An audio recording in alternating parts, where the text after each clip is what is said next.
ছমছমের মতো। রাস্তার ধারের ঝোপঝাড় থেকে ঝিঝি পোকা আর বুনো জীবের উদ্ভট শব্দ ভুতুড়ে অনুভূতির যোগান দেয়। মাটির রাস্তার দুই পাশে বড় বড় গাছ, তারপরের ধানক্ষেত। নিরিবিলির এই নির্জন রাস্তা দিয়ে একা একা হেঁটে যাচ্ছে ইহাম। মেজাজের সেলসিয়াস খুব একটা কমেনি, তবুও আগের মতো ভয়ের ভাবটা নেই।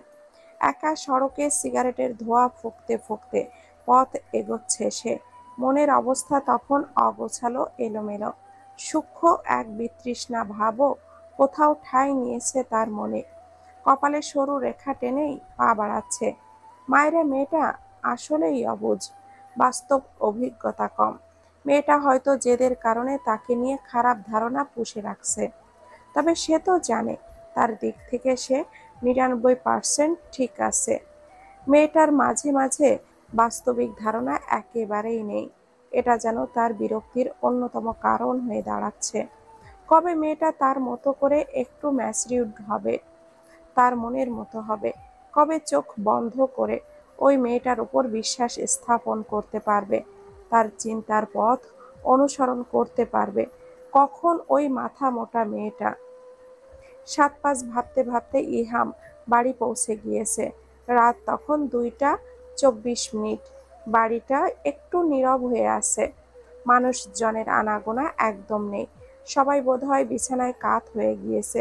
প্যান্ডেলে কয়েকজন বসে আড্ডা দিচ্ছিল কেবল। ইহাম এত সব না দেখে আগে নিজের ঘরের দিকে এগিয়ে গেল। ঘেমে তার পাঞ্জাবি ভিজে উঠেছে। ঘরের দরজা খুলেই ঢিলে মেজাজটা একদম গরম হয়ে গেল তার। সেই সাথে দুই ভ্রুয়ের মাঝে আরো সরু রেখাও ফুটল। কুচকানো ধারালো দৃষ্টিতে আগাগোড়া পরখ করল। সেই যে যেভাবে দেখে গিয়েছিল, এখনো মেয়েটা একইভাবে বসে আছে। চোখগুলিও ফুলে গিয়েছে।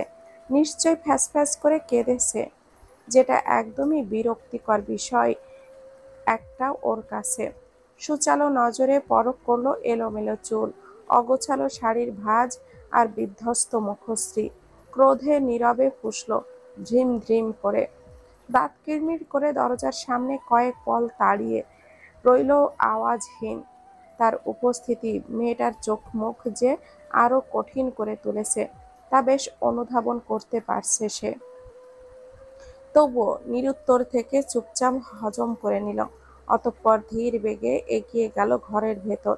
চেহারায় গাম্ভীর্যের ভাব, তবুও একটু তলিয়ে দেখতে। হাঁটতে হাঁটতে বিছানায় বসা মায়রার কাছে এগিয়ে যেতেই মায়রা কেমন থমথমে মুখে ধপ করে উঠে দাঁড়ালো।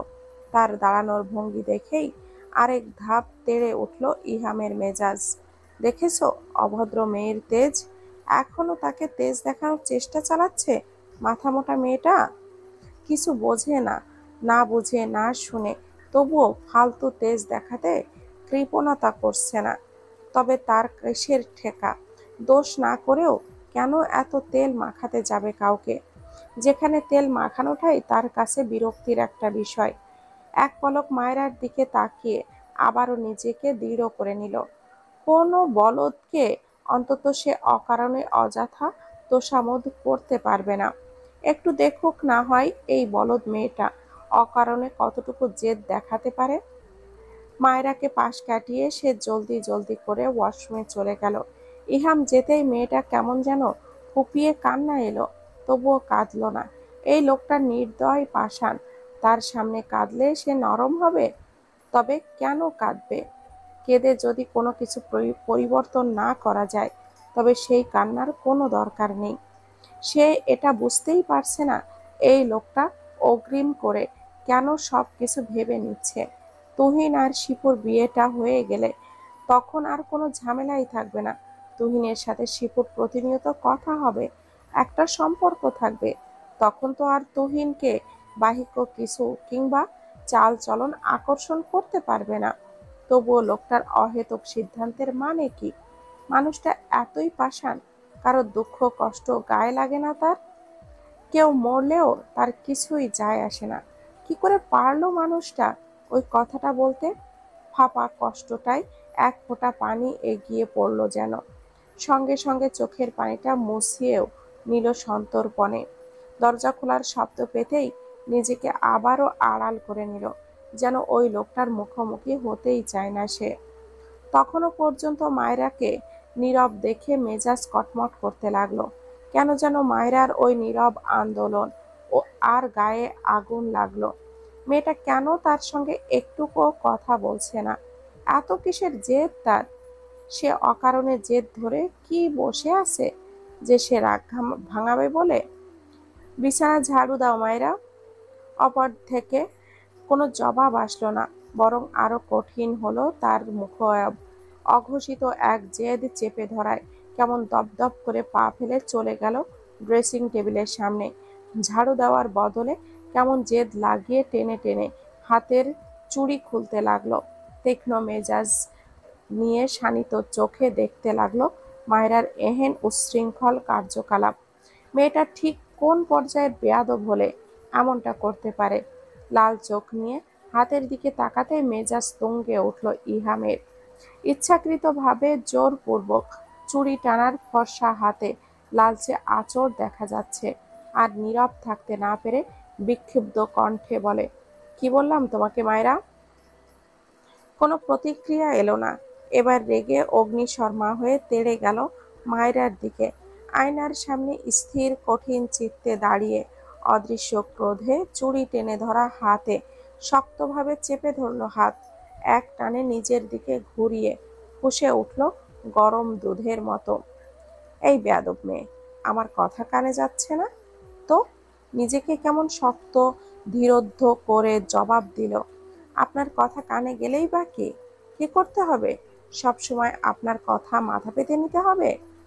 বেশি বাড় বেরো না মায়রা, ফল ভালো হবে না কিন্তু। হতে হবে না।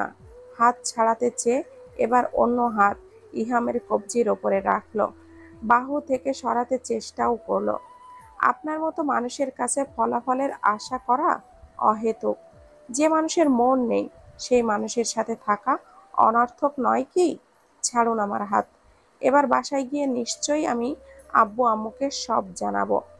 আপনি আপনার সাথে আর থাকতে পারবো না এভাবে।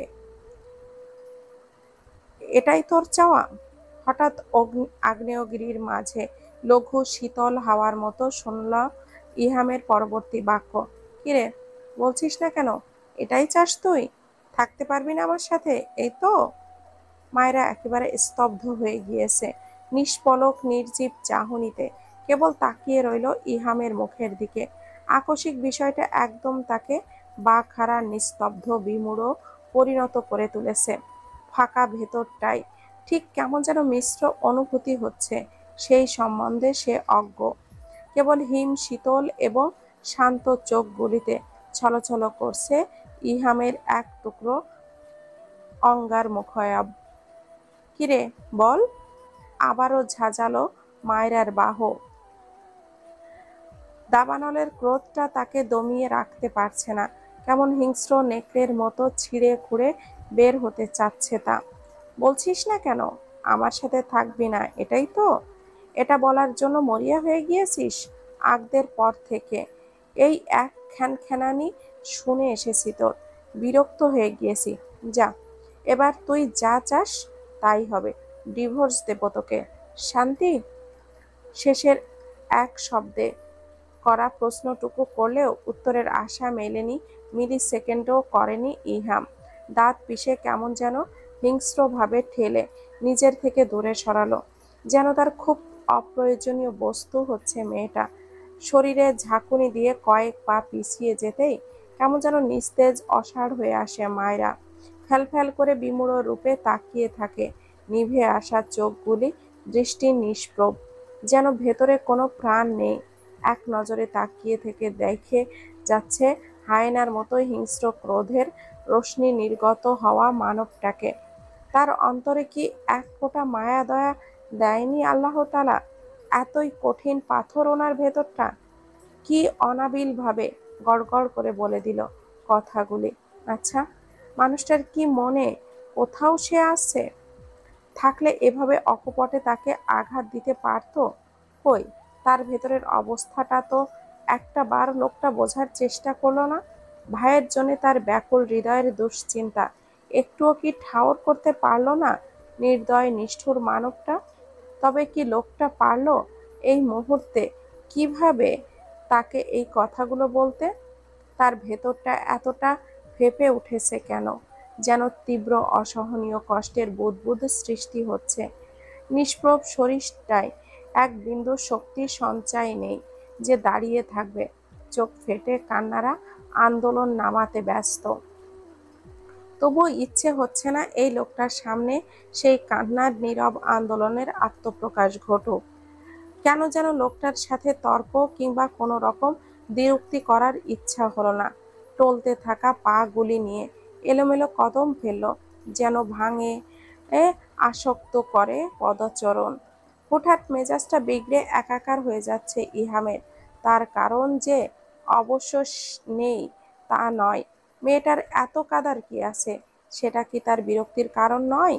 আর ওই সস্তা তেজ সে কাকে দেখায়? এত অভদ্র বেয়াদব মেয়ে বারবার মানা করার পরও শুধু ডিভোর্সের কথাই বলে। মাথা মোটা গর্ধবটা অহেতুক কারণে তার সাথে কেন ঝামেলায় জড়াবে? উল্টো পিঠে দাঁড়িয়ে ভেতরের টগবগে আগুনের তাপে পরপর নিঃশ্বাস ফেলছে ইহাম। নিঃশব্দে এগিয়ে যাওয়া মায়রার পদাচারণায় আওয়াজ তার কানে যেন লাগেইনি। তবে দরজা খুলে শব্দে সে যেন তৎক্ষণাৎ বিদ্যুৎ গতিতে ঘুরে তাকালো। মায়রাকে বাহিরে যেতে দেখে তার আগুনের আরেকটু টুকরো ঘি গরম ঘি পড়ে গেল যেন। তেজস্বী কণ্ঠে বলল, বাড়িতে কিন্তু মেহমানে গিজগিজ করছে। ঘর থেকে বের হয়ে যদি কোনো নাটক করিস তবে তোর খবর আছে মায়রা। বিছানায় গিয়ে শো। মায়রা সেকেন্ড কয়েক চুপচাপ জড়বস্তুর মতো দাঁড়ালো। ভুলক্রমে ঘাড় বাঁকিয়ে ইহামের মুখের দিকে তাকিয়ে চোখাচোখি করলো। এইমাত্র জবা ভেতর জবাই হওয়া দেহটা টেনে যেন নিরিবিলি করে দরজা পেরিয়ে বের হয়ে এলো কোনো রকমে। অথচ ঘরের ভেতরের তীব্র ক্রোধান্বিত দাপাদাপি করা মানবটা তার এই অগ্রাহ্যটুকু চোখ বুজে দাঁত পিষে সয়ে নিল। দলা পাকানো আর্তনাদগুলি বুক চিরে বের হতে চাইছে মায়রার। ভেতরের ফাঁপা কষ্টটা গলার কাছটাই খুব যন্ত্রণা দিচ্ছে। ওই ভাতের ফাঁপড় আসার মতো ফাঁকা যাতনাগুলি না সরালে গুমড়ে মরে যাবে সে। কোনো একটা নীরব জায়গা দরকার সবটা উগলে দিতে। তার আগে ফ্রিজ থেকে একটু ঠান্ডা পানির খুব প্রয়োজন বোধ করছে সে। তৃষ্ণায় ছাতি শুকিয়ে আসছে। যাতনা বুঝি বেশ তপ্ত হয়। ঘন্টা সময় লাগিয়ে মায়েরা রুমের ভেতর গেল। দরজা খুলতেই চোখ পড়ল বিছানার শেষ মাথায় এখনো পা ঝুলিয়ে গম্ভীর হয়ে বসে থাকা ইহামের দিকে। মুখের ভাব দেখে না বোঝার উপায় নেই যে সে এখনো রেগে আছে। মুখ ফুলিয়ে এখনো দাঁত চিবাচ্ছে বুঝি। দৃষ্টি সরিয়ে মায়রা নিভৃত রুমের দিকে এগিয়ে গেল। ইহাম বাঁকা চোখে বাজ পাখির নজরে দেখল সাজবিহীন মায়রার মুখশ্রী। তখনকার মতো শাড়ি বাদে কোনো সাজসজ্জা নেই। এতে যেন আরেকটু ফুঁসল ইহাম। তার এই অতর্কিত রাগের কারণ ঠাওর হলো না তার নিজের ভেতরেই। কোথায় বলেছিল রাতে শাড়ি পরার শাস্তি দিবে? আর এই মেয়েটা। নীরবে আবারও দাঁত পিষল সে। মায়রার থমথমে মুখ আর সাজবিহীন চেহারার দিকে তাকিয়ে নীরব করে ক্রোধ এটেই সে বিছানার এক পাশে শুয়ে পড়ল। নিজেকে মায়রার খানিকটা হালকা লাগছে। ওয়াশরুমে আর্তনাদবিহীন কান্নাগুলির কারণে ভেতরের ফাঁপা ভাবটা কমে এসেছে তার। তাই চুপচাপ ইহামের পাশে উল্টো পিঠে শুয়ে পড়ল নিজেও। এইদিকে ইহাম ফোঁসফোঁস করছে। মায়রার নীরব এড়িয়ে যাওয়া তার জিদ যেন আরো বাড়াচ্ছে। এই রাগের কোনো হেতু খুঁজে পাচ্ছে না সে। অম্বরে দিনের আলো ফুটেছে অনেক সময় হয়। হালকা ঘুমটা ভাঙতেই ইহাম পাশ ফিরে তাকিয়ে দেখতে পায় তার পাশে মায়রা নেই। খানিক স্তব্ধ হয়ে খালি জায়গাটায় তাকিয়ে রইল সে। গড়গড় করে সজাগ মস্তিষ্ক মনে হলো কালকের সব ঘটনা। সেই সাথে অনুভব করলো অনুতাপের নিজে নিজে কিছু একটা অনুভব করে দীর্ঘশ্বাস ফেলল সে। কাল বোধহয় একটু বেশি রোড হয়ে গিয়েছিল মায়রার ওপর। মেজাজটা বুঝি একেবারে খেই হারিয়ে গিয়েছিল। সব দিক বিবেচনা করে তার অন্তত একটু নমনীয় হওয়া উচিত ছিল। মায়েরা খানিকটা অবুঝ, সব কিছুতেই বেশি বোঝা একটা ভাব, তবে নিতান্তই মাথা মোটা। তার সাথে অন্তত তাকে একটু বুঝবান হওয়া উচিত ছিল। তা বেশ অনুধাবন করতে পারছে। বিচক্ষণ একটা মানুষ হিসাবে সম্পর্কের রেশ ঠিক রাখতে তার নিজের দিক থেকে বেশিরভাগ দায়িত্বটা গ্রহণ করা অত্যাবশ্যকীয়। কাল রাতে রাগের মাথায় না বুঝলেও এখন মায়রার পরিস্থিতিটা অনুমান করতেই যেন তার খারাপই লাগছে। এখন কোথায় গেল মেয়েটা? হাঁটতে হাঁটতে পা বাড়াতেই বসার ঘরে চোখে পড়ল মায়রাকে, ব্লু কালার একটা থ্রি পিসে আবৃত গতরে। মায়েরাই ওড়নায় টানা, মাথায় ওড়না টানা, মুখটা কেমন যেন মলিন। সেখানে আরো কয়েকজন আছে। বসার ঘরে দাঁড়াতেই শুনতে পেল মায়রার গলা, মা, আমি আজকে চলে যাই ঢাকায়, ভাইয়ার জন্য অস্থির লাগছে। এ কি বলো মায়রা আম্মা, এসব কি ধরনের কথা? আসলে শাশুড়ির কথায় মাথা আরো নুয়ে আসলো মায়রার। আমার আর এখানে মন টিকছে না মা, থাকতেও ভালো লাগছে না, আমি ভাইয়ার কাছে যেতে চাই। মায়রার অবুঝ কথার মানে বুঝলেন শিরিন বেগম, তাই শান্ত গলাতে জবাব দিলেন, আমি বিয়ানকে একটু আগে কল দিয়েছিলাম মায়রা, উনি বলছিলেন তুহিন এখন ভালো আছে, এখনো ঘুমাচ্ছে, জ্ঞান এখনো ফেরেনি, তবে বিপদমুক্ত। আর তাছাড়া তোমাকে আমি একলা কি করে যেতে দিব মা? এতটা দূরের রাস্তা। তোমার শ্বশুর দুপুরের দিকে চলে আসবে, রাতে যদি উনি চলে যান ঢাকা, তবে ওনার সাথে তুমিও চলে যেও। তবুও একা তোমায় যেতে দিতে পারবো না মা। মায়েরা কিছু বলবে তার আগে ক্ষিপ্র ইহাম গুরু গম্ভীর্য কণ্ঠে জবাব দিল, কে কোথায় যাবে? যাবে না, যাবে সেটা পরে দেখা যাবে। তার আগে আমার একটা কড়া লিকারের চা বানিয়ে দাও মা। আর মায়েরা, চা নিয়ে জলদি রুমে আসো। মায়েরা তাকালে দুজনের চোখাচোখি হলো। দেখতে পেল লোকটার অগ্নিভাব দৃষ্টি, লাল লাল চোখ দিয়েই যেন তাকে শাসাচ্ছে। এক পলক তাকিয়ে আবারও হনহন করে চলে গেল সে নিজের রুমের দিকে। গায়ের জ্বলন ধরা ভাব হলো মায়েরার। রাগে কটমট করলো সে নিজেও। কোন দেশের কোন রাজা বাদশা সে? সে আসল ঘটনার প্রেক্ষিতে একটা সিদ্ধান্ত জানিয়ে আবারও চলে গেল, যেন কথার নড়চড় হলেই শিরচ্ছেদ করবে। মুখ ভ্যাংচালো মায়েরা। মনমরা হয়ে শিপু একলা রুমে, বিছানায় পায়ের দিকটায় মাঝারি আকারের একটা জানালা রয়েছে। এক কোনায় বসে নির্জীব হয়ে দূরে কোথাও কি একটা যেন দেখছে মগ্ন হয়ে। তার মুখের দিকে তাকালেই যেন বোঝা যায় কোনো প্রাণ নেই। নীরবে রুমে প্রবেশ করে মায়েরা। শিপুর দিকে তাকাতেই খুব খারাপ লাগে তার। কাল রাতে আসলে মেয়েটাকে বেশি কড়া কথা বলে ফেলেছে। ওভাবে না বললেও চলতো। সে তো জানে নীরবে শিপু তার ভাইয়ের জন্য কতটা কষ্ট পায়। ধীর পায়ে মায়েরা এগিয়ে গেল। কাঁধে কারোর স্পর্শ পেতেই চমকে উঠল শিপু। আতঙ্কে নয়নে তাকিয়ে মায়রাকে দেখে মলিন হাসার চেষ্টা করলো সে। ও, তুমি ভাবি? আবারও ঘাড় বাঁকিয়ে নিল শিপু। বসো ভাবি। শিপুর ক্ষীণ আওয়াজে তার পাশেই বসলো মায়েরা। অতঃপর শিপুর মুখটা নিজের দিকে ঘুরিয়ে প্রশ্ন করলো, আমার উপরে রেগে আছো শিপু? না। ম্লান হাসলো শিপু। রাগ করবো কেন ভাবি? তোমার কথা তো আর ফেলে দেওয়ার মতো নয়। আমিও তো তুহিন ভাইকে কষ্ট দিয়েছি। একদিক থেকে তোমার কথা ঠিকই আছে, তবে রাগ করব কেন? মায়েরা শিপুর দুই হাত জড়িয়ে নিল, নরম কণ্ঠে জানালো, শিপু বোন আমার, আমি ওভাবে বলতে চাইনি। আমার মাথা তখন আসলে ঠিক ছিল না। কি থেকে কি বলেছি তুমি আমার কথা ধরে বসে থেকো না। আর কেউ না জানুক, আমি তো জানি তোমার দিকটা। বোন আমার, বড় বোন হিসাবে আমার কথায় মন খারাপ করে থেকো না। আমি কাকে বোঝাবো আমার কষ্টটা ভাবি? প্লিজ শিপু, কেঁদো না।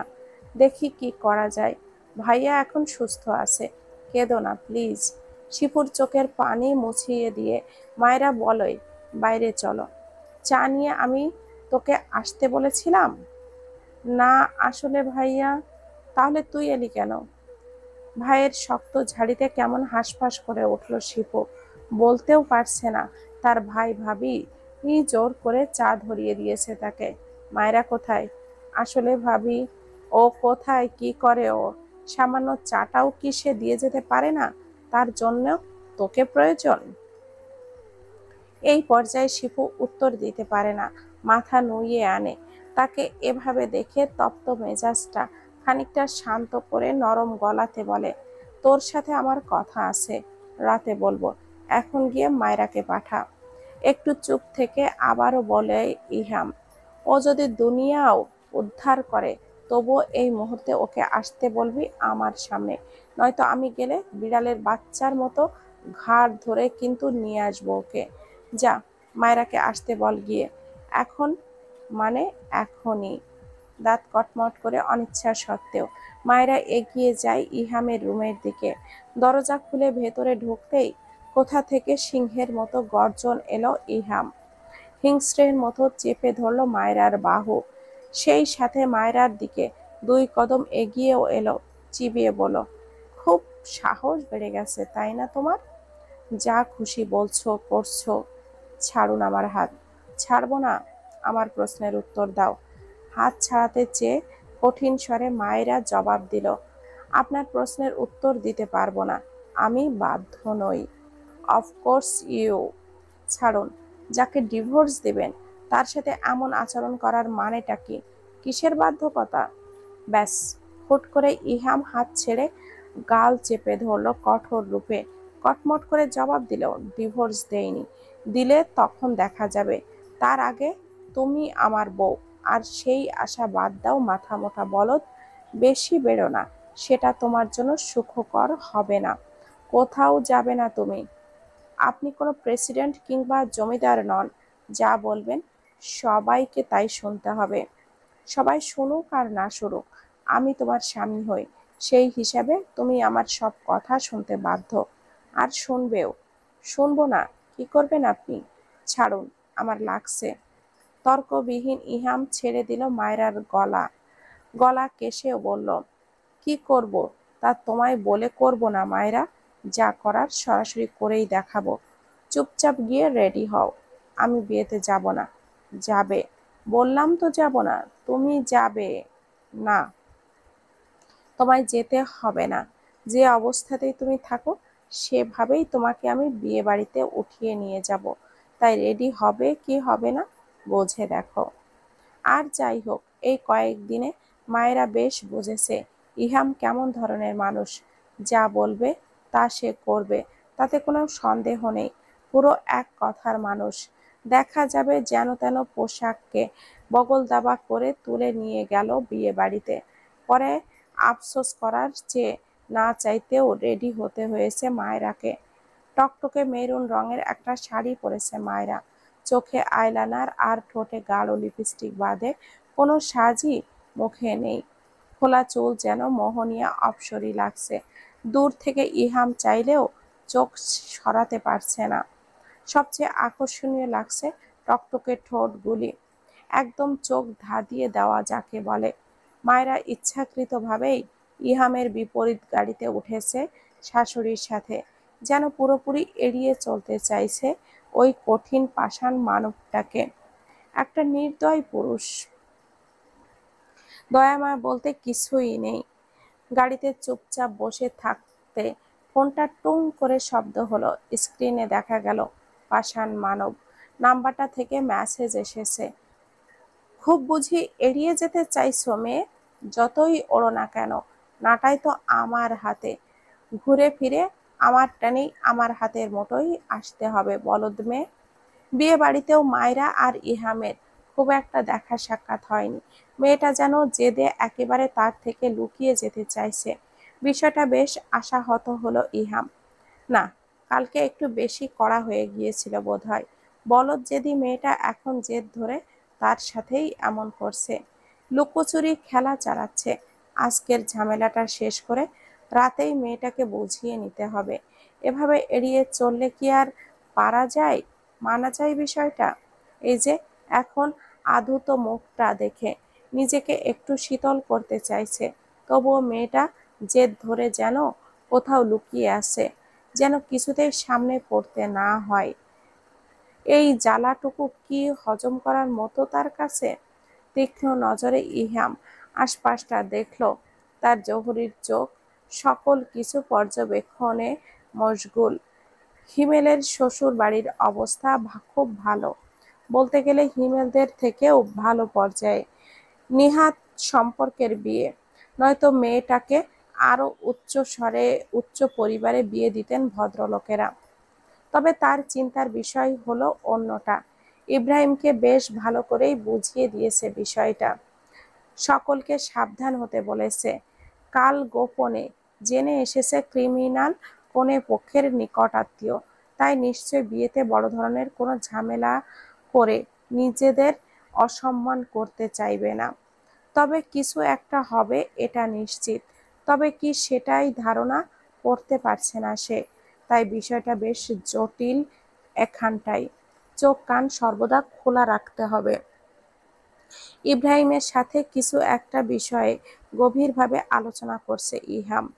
হাতে দুজনেরই সফট ড্রিঙ্কস, তাতে চুমুক লাগাতেই ছুটে এলো শিপু।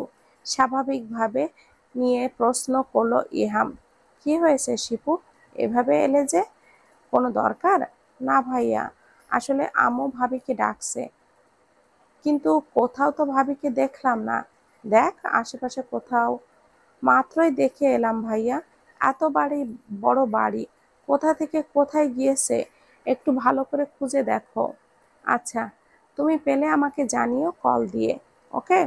শিপু চলে যেতে ইব্রাহিমের সাথে আলোচনায় এগিয়ে নিয়ে যেতে থামকালো ইহাম। বিষয়টা ততটাও গুরুত্ব না দিলেও হঠাৎ মস্তিষ্ক কিছু একটা ইঙ্গিত দিতেই চমকে উঠল সে। কপালে সরু রেখা দেখা গেল। হুট করে সে পেছন ফিরল শিপুকে কিছু জিজ্ঞাসা করতে। ততক্ষণে শিপু চোখের আড়াল হয়ে গিয়েছে। এবার যেন মনের সন্দেহ আরো গাঢ় হলো। 2 পা বাড়াতেই ফোনে টুং করে উঠল। আননোন একটা নাম্বার থেকে মেসেজ এসেছে। এড়িয়ে যেতে গিয়েও কিছু ভেবে ওপেন করলো তা। চোখের সামনে ভেসে উঠল গোটা গোটা অক্ষরে টাইপ করা লেখা। তোর বউটা এত ছটফট করে কেন রে? ক্যাপ্টেন ফাহাদ ইহাম চৌধুরী। বিস্ফোরিত নয়নে মেসেজটায় চোখ বোলাতেই আতঙ্কে আঁতকে উঠল সে। কিছু একটা অনুমান করে ত্রাসে কলিজাটা কেঁপে উঠল তার।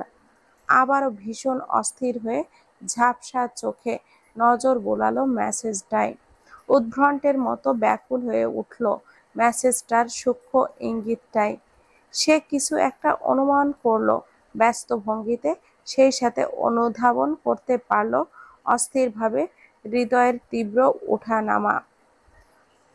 হৃদগহ্বরে হঠাৎই গাঢ় যন্ত্রণার হাহাকার করে উঠল। তার মানে মায়েরা